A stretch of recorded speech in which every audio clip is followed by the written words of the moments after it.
İnsanlar azdır olursa Allah Taalaga qulchilik qilishni tashlab, qulga qulchilik qiladi.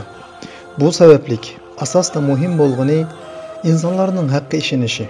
Agar olamlarga rahmat bo'lgan Alloh rasuli kuch-quvvatga, shon-shuhratga ishongan bo'lsa, o'z qo'llari bilan yasab chiqqan butlarga ibodat qiladigan insonlarning orasida Allohning Qum va Anzir oyatiga amal qilolmagan, Allohu akbar deyilmagan bo'ladi.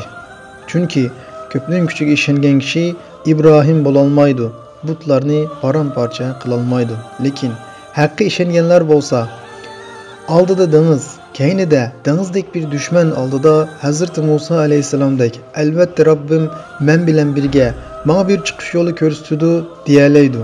Bu sababdan butun masala Hazrat Musa alayhisalomga o'xshash Allohga iymon keltirishdir. Qolgani tafarruat.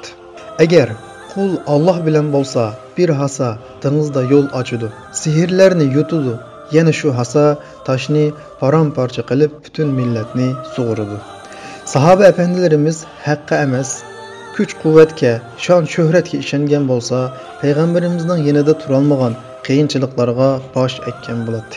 Va osmon zaminning yaratquchisi, butun koinotning egasi Alloh taolodir deyilmagan bo'ladi. Agar bu zamonimizning musulmonlari bo'lgan bizlarmi ularga o'xshash haqqa ishonsak, kerakirsa haq uchun jinimizni, milimizni, yuz obro'yimizni fido qila olsak, bizmi Darun Nadvidagi musulmonlarga o'xshash butun olamga hokimiyat Allohning, haq Allohning, Allohu akbar deb hayqira olgan bo'lardik.